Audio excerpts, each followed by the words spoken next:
Isang educational tour na inorganize na naman ng Crestview Elementary School. Salamat sa inyo. Abangan ng video. Mga kaibigan at mga kapatid, meron na tayong bagong video pupuntahan.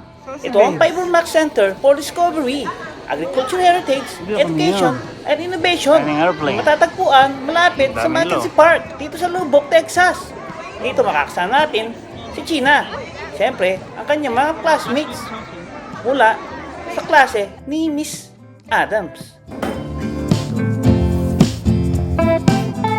Mag-i-start ng ating tour. Abangan natin ang susunod na video. Sa mga hindi pa nakakalam, no, ang Fibermax ay isang museum na pinopokus dito ang history ng farming dito sa Texas. Makikita nyo mga saring mga lumang mga farming equipments na hindi nyo pa nakikita kung hindi kayo pupunta dito. Ayan, sa klase ni Liam, makakasama rin natin siya. Dito, itutur tayo ni Mr. Robinson. Siya ang magiging tour guide natin ngayon. Alam niyo kung bakit? Siya ay isang veteranong farmer. Makita niyo naman sa kanyang edad. Batang-bata pa daw siya. Lumaki na siya sa farm. Kasama ng kanyang mga kapatid at parents.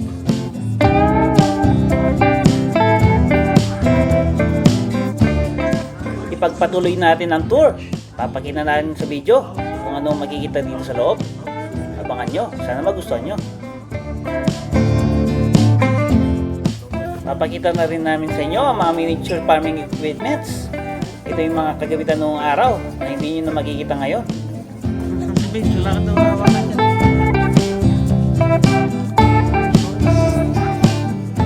Ito ang ginagamit sa pag-harvest ng mga cotton noong araw. Aside sa cotton, nag-harvest din sila ng corn, wheat, peanut, sunflowers, rice, at iba pang mga agricultural products na matatagpuan lang sa Texas.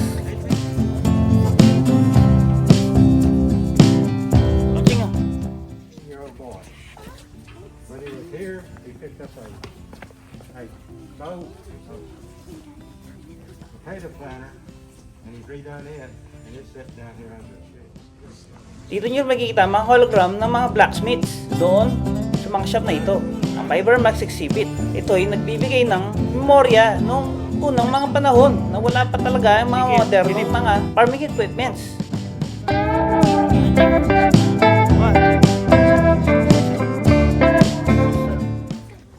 Any questions of what you've seen?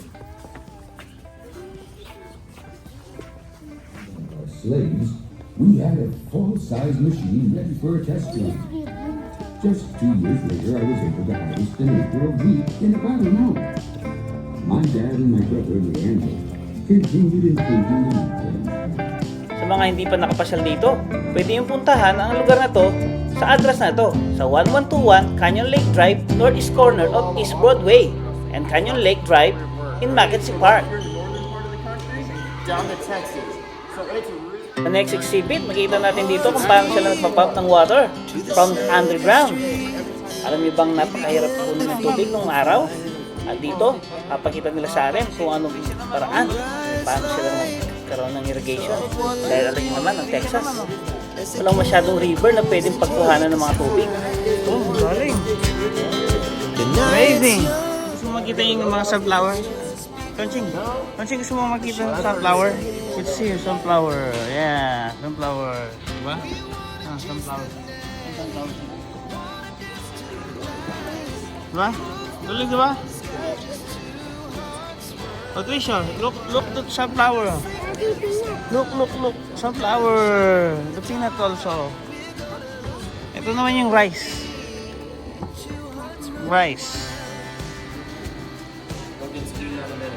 Sabi nga ng siyang nakausap ko, this museum is well put together and organized.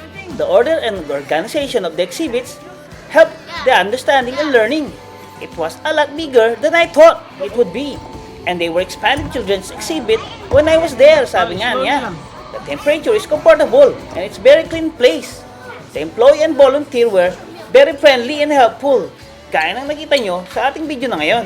1, 2, 3. It's okay. Oh, enjoy. Bye-bye. Bye-bye, guys. See you tomorrow. Ay, ito. Bye-bye. Bye-bye, guys.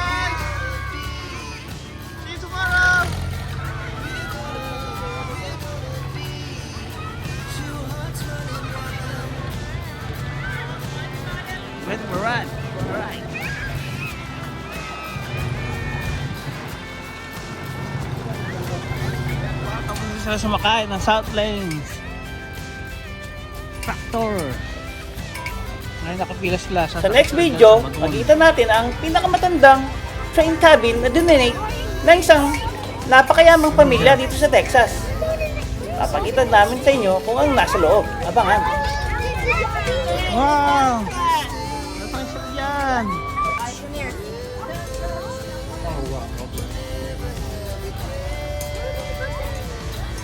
This was owned by the Pullman Train Company originally, and then Mr. Underwood from Lubbock, Texas bought it. I'll explain that to you when we get through. What you're going to do is walk through, and there are different compartments you can walk right through them, little rooms. But please do not touch anything. The train is 100 years old this year. It was built in 1925. Oh, that's real. We have to be very careful about touching it. All right? Yes, sir! So we're gonna. When you would get on a train in the old days, there'd be a conductor there, and he or she would ask you for your ticket. So when you come up the stairs, I'm going to be up there, and I'll be the conductor, and you just lightly slap my hand, and that will be your ticket to ride. Okay? And then you can start walking through slowly, and Miss Elaine will be in there to explain things to you. All right, all aboard! All aboard! Bye-bye! Onsing, nasaan ka? Onsing, di ka nakita. Answer to yourself. Thank you. Oh, no. No stampede, okay? Your ticket. Ito sa train, no, na 100 years old na. 100 years old na daw to. Grabe. Pumasok tayo dito, guys. Train. All aboard. Kitchen po. Wow, talagang train na train. May cabin pa. Wow. Ang ganda. Pati yung amoy, ano siya, talagang 100 years old yung amoy. Ano pa? Ganda, ha? Ano sila? Ito yung nakamahal na cabin. May CR po. Ang ganda. Who are the people? Ang ganda, lahat may CR. Isa buwan, may CR din. Ito, sino mga to? Oh, may lalagyan pa ng sabon, no? It's a bed. Ito. Double decker. Uy, that's me. Look what I found. Wow. Look, I found this suitcase. Oh. Ah. I found a suitcase. Go in Onching, you want to sleep? Look under the chair. Whoa! I want to climb that. Excuse me. Ah, sorry. Want to sleep here? You come back. At syempre, kasama natin sa tour na to ang tatay ni Tricia, si paring Peter. Ayun siya.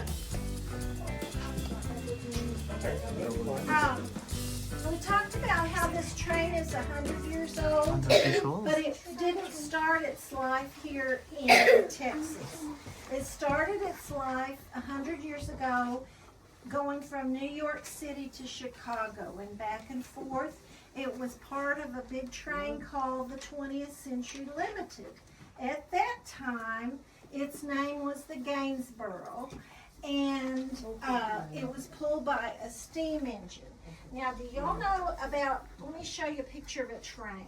So everybody knows that the train cars are back here, and this is the engine that pulls the train, right? Yeah. So it's hard to see, but there's a little man that drives it right there. And wherever the train goes on the track, the train cars like this are hooked on, and so they fall. Isa pa nga sa mga nadiskubre ko, ito isang excellent museum if you love and you are interested in farming equipments and history. Ang train na yan, 1925 pa nung nagawa yan. Ngayon 100 years old na. Oh, picture! 1, 2, 3! 1, 2, 3! 1, 2, 3!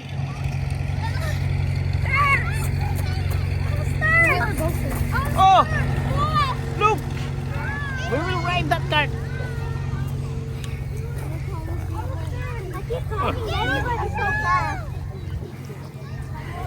Pagod sila, oh.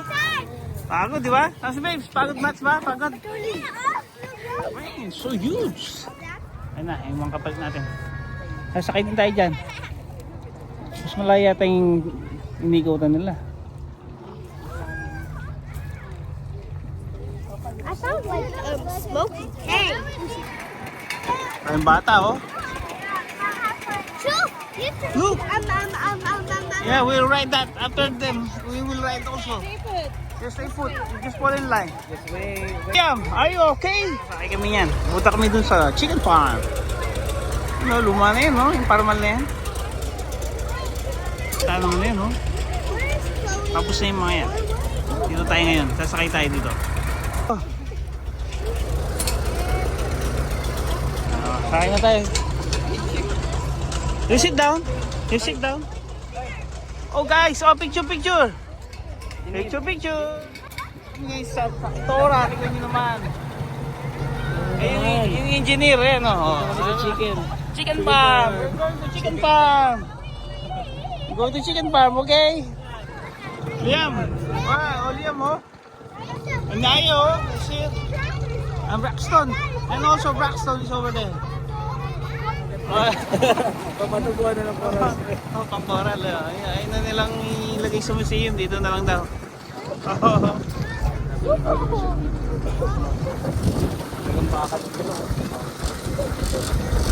Wala na yung mga rubber, eh. Baka talaga bulong mo.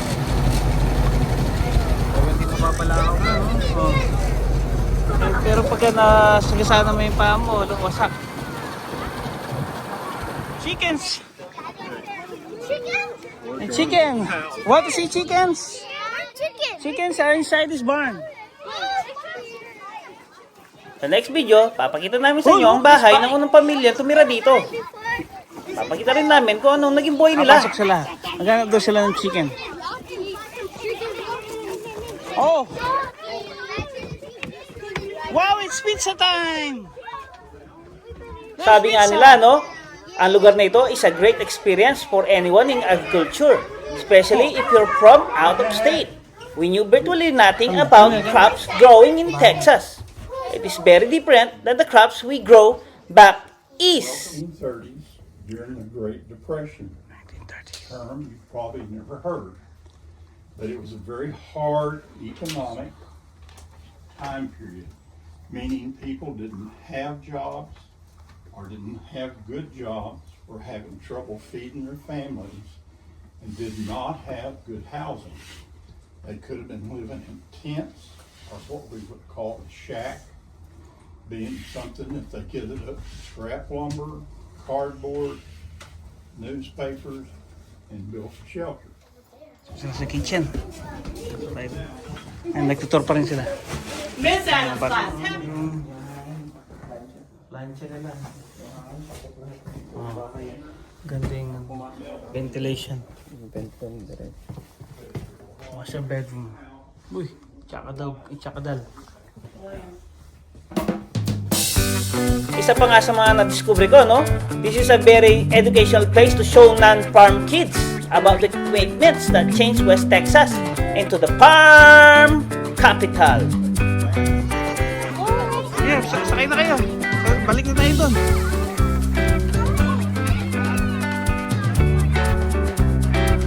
Okay, sakay na kayo.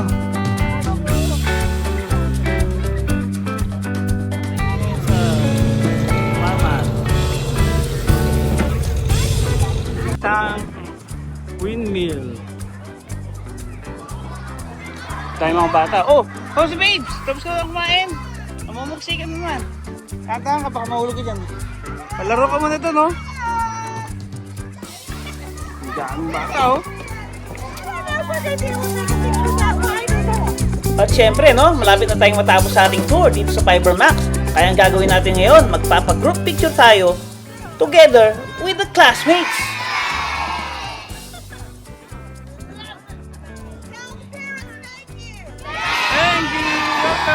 Sama ang Crestview Elementary School teachers dito sa Lobok.